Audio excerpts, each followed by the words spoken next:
సీతమ్మ కోసం అన్వేషిస్తూ ప్రయాణిస్తున్న రామలక్ష్మణులు సుగ్రీవుడిని కలుసుకుని ఒకరికొకరు ఒప్పందం చేసుకుంటారు.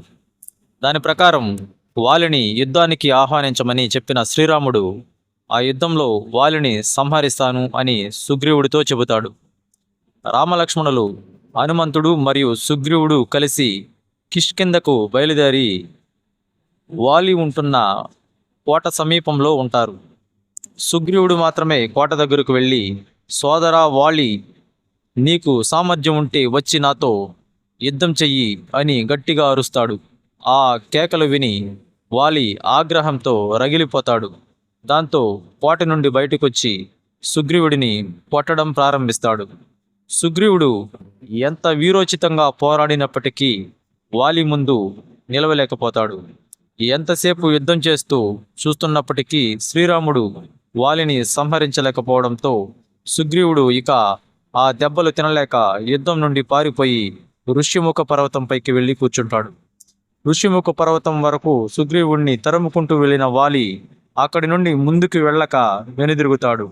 ఎందుకంటే ఋష్యముఖ పర్వతంపైకి వస్తే వాలి చనిపోచి ఉంటాడు. దాంతో వాలి వెనక్కి వెళ్ళిపోతాడు. వారు వెళ్ళిపోయిన కాసేపటికి రామలక్ష్మణులు హనుమ ఋష్యముఖ పర్వతం చేరుకుని సుగ్రీవుడిని కలుసుకుంటారు. శరీరమంతా గాయాలు రక్తంతో ఉన్న సుగ్రీవుడిని చూసి బాధపడతారు. అప్పుడు సుగ్రీవుడు రాముడితో, ఓ రామ, నిన్ను నమ్ముకునే కదా వాలితో యుద్ధానికి వెళ్ళాను. అయినా సరే నన్ను వాలి అలా కొడుతున్నా కూడా మీరు ఏమీ కూడా చేయలేదు అని బాధపడతాడు. సుగ్రీవ, బాధపడకు. మీ అన్నదమ్ములు ఇరువురు ఒకే చోట ఉంటే ఎవరు వాలి ఎవరి సుగ్రీవుడు అని పోల్చుకోవడం చాలా కష్టంగా ఉంది. మీ మాట కదలికలు ఒక్కటేంటి, అన్ని విషయాల్లో మీరు ఇద్దరూ కూడా ఒకేలా ఉన్నారు. అందుకే నేను పోల్చుకోలేకపోయాను. పొరపాటున నా బాణం నీకు తగిలితే నేను నీకు చేసిన వాగ్దానం భంగమవుతుంది. చూస్తూ చూస్తూ నా మిత్రుడు నేను చంపుకోలేను. అందుకే నేను బాణం వేయలేకపోయాను అని జరిగింది సుగ్రీవుడికి వివరిస్తాడు రాముడు. తరువాత రాముడు సుగ్రీవుడితో ఇలా అంటాడు, సుగ్రీవ, నీవు మళ్ళీ వాలిని యుద్ధానికి ఆహ్వానించు. ఈసారి ఒకే ఒక్క బాణంతో వాలిని సంహరిస్తాను అని అంటూ, కానీ నేను నిన్ను గుర్తించేందుకు వీలుగా ఏదైనా ఆనవాలు ధరించు అని అంటాడు. దాంతో లక్ష్మణుడు ఒక పుష్పమాలను తీసుకుని ఇది ధరించవలసిందిగా కోరుతాడు. అప్పుడు శ్రీరాముడు ఆ మాలను తీసుకుని సుగ్రీవుడి మెడలో వేసి యుద్ధానికి బయలుదేరి అక్కడి నుండి కిష్కింధకి వెళతారు. శ్రీరాముడిపై పూర్తి నమ్మకంతో వెళ్ళి వాలి కోట ముందు నిల్చుని యుద్ధానికి ఆహ్వానిస్తాడు సుగ్రీవుడు. దాంతో, ఇప్పుడే కదా చావు దెబ్బలు తిని వెళ్ళాడు, మళ్ళీ వచ్చాడా, ఈసారి నిన్ను సంహరించే వస్తాను అని లోపల నుండి బయటకు వస్తున్న వాలిని చూసి వాలి భార్య తార ఆపుతుంది. తార సౌందర్యవతి మాత్రమే కాదు, చాలా బుద్ధిమంతురాలు. తార వాలిని ఆపి, నాదా, ఇప్పుడు సుగ్రీవుడితో యుద్ధం మంచిది కాదు, ఎందుకో చెబుతాను వినండి అంటూ ఇలా చెబుతుంది. ఇంతకు పూర్వమే సుగ్రీవుడు మీతో యుద్ధానికి వచ్చి మీ చేతిలో దెబ్బలు తిని చావు అంచుల వరకు వెళ్ళి యుద్ధం నుండి పారిపోయాడు ప్రాణాలు కాపాడుకోవడానికి. అంతలా దెబ్బలు తిని చావు తప్పించుకుని పారిపోయిన వారెవరైనా కూడా అంతలో మళ్ళీ యుద్ధానికి రారు. ఏదో కుట్రతోనే సుగ్రీవుడు మళ్ళీ వచ్చాడు కాబట్టి యుద్ధానికి వెళ్ళకండి ప్రభు, సుగ్రీవుడి మీద సందేహం కలుగుతుంది అంటుంది తార. చావు దెబ్బలు తిన్న తర్వాత కూడా వెంటనే మళ్ళీ యుద్ధానికి వచ్చాడంటే ఏదో పెద్ద కారణం ఉంటుంది.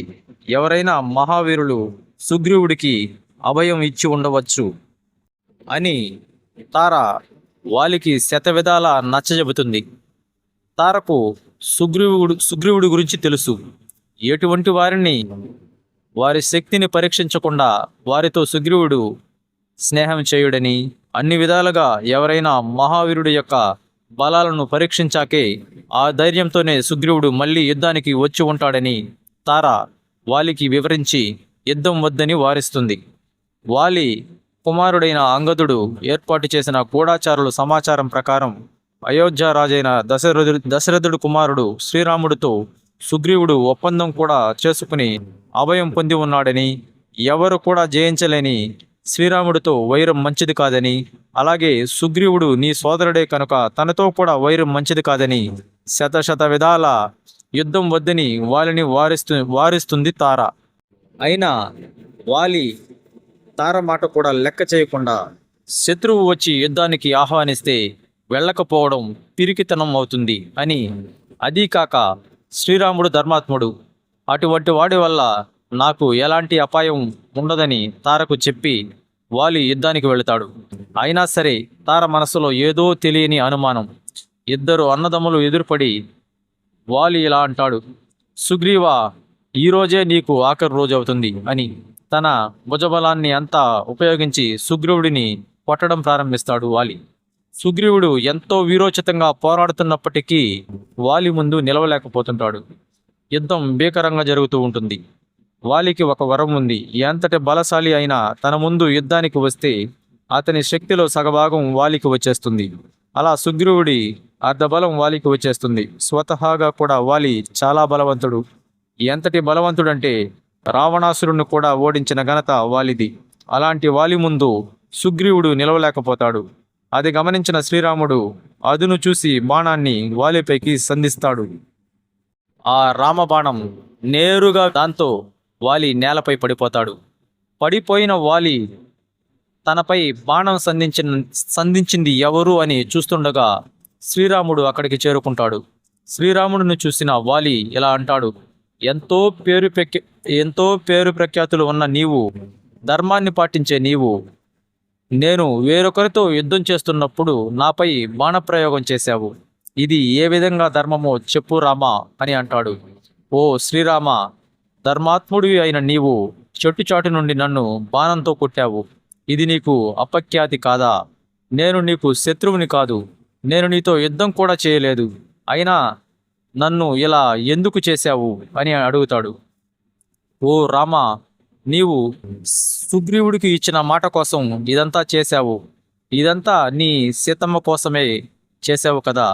ఇదే పని సుగ్రీవుడికి కాకుండా నాకు అప్పగించి ఉంటే సీతమ్మను క్షణాలలో వెదికి మీ దగ్గరకు తీసుకువచ్చి ఉండేవాడిని కదా. అంతేకాకుండా ఆ రావణుణ్ణి నీ కాళ్ళ దగ్గరకు తీసుకొచ్చి పడేసేవాడిని కదా. అందుకు బదులు నన్ను వేరొకరితో యుద్ధం చేస్తున్నప్పుడు సంహరించడం న్యాయం కాదని బోరున విలిపిస్తాడు వాలి.